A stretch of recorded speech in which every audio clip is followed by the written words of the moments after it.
This aircraft headed on its first mission in March of that year, headed a flight of 4 Spitfires for Armed Recon, and did a total of 12 missions during its 6 weeks on operations before the war ceased.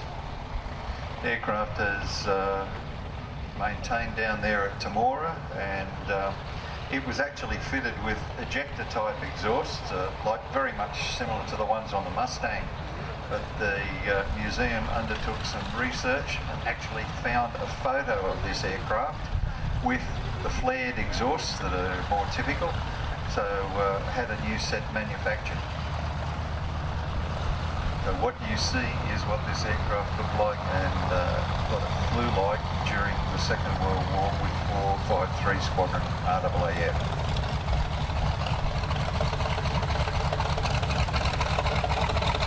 Meanwhile, just taxiing out was the Avenger. Jimmy Dugan once again going into the air at yet another aircraft. He was demonstrating for us the wing fold mechanism. That's the Avenger Boomerang fighter, which was developed out of the Wirraway we saw here earlier today. It's noisier than the F-18 with that air going over the gun ports. Oh, but speaking of noise, let's listen to the Avenger take off.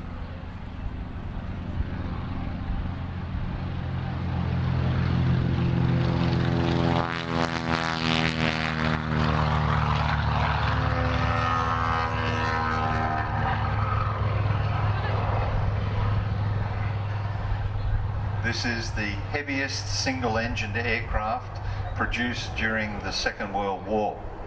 Prototype first flew in August 1941, but it was shown to the public only for the first time on another day, a day of infamy.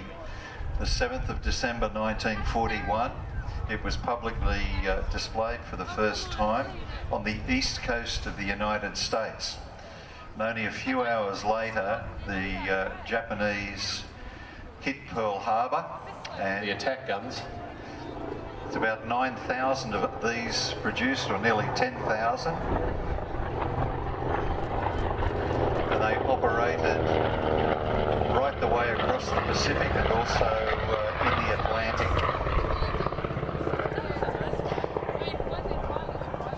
First action was at the Battle of Midway in June 1942. There were only 6 aircraft there at Midway, but they were credited with drawing off the Zeros protecting the carriers, which allowed the American dive bombers to hit the carriers, and that was a massive loss to the Japanese.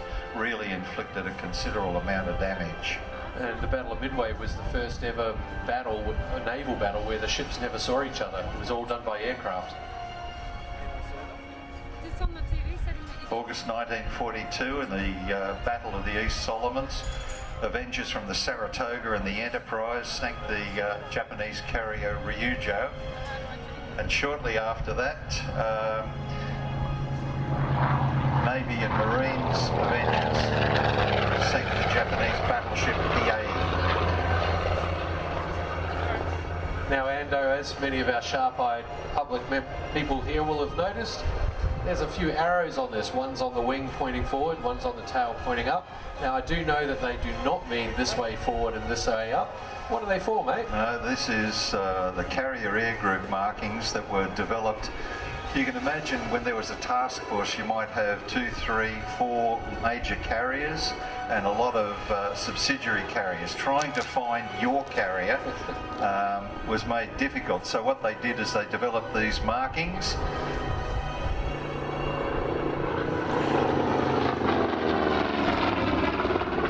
And on the carrier deck, you had a corresponding marking to your aircraft.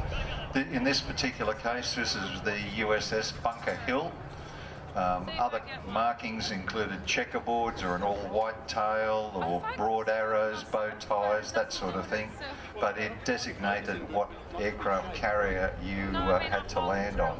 Yeah, and very important, because otherwise if you landed on the wrong carrier, boy, did you get in trouble. Oh yeah, they were zapped, and that's a practice that continued right the way through Korea, and not so much up to this day, but certainly in Korea.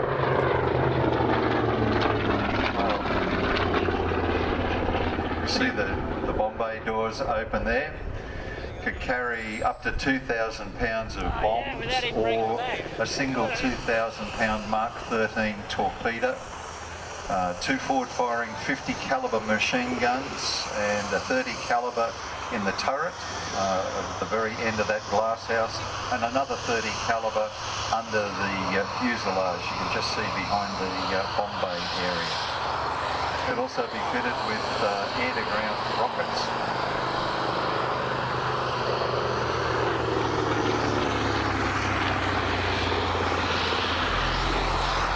That probably would have been the last thing a lot of Japanese destroyer captains actually saw. The other thing about that bomb bay is you can actually be doing max speed and still open it. So you didn't have to slow down to open or close the bomb bay. No, it certainly wasn't speed limited. Some interesting people did fly in these machines. George W. Bush was the youngest naval aviator in the Second World War. He was actually a pilot on these. Unfortunately, following an attack on Chichijima Island, his aircraft actually crashed and his crew was killed.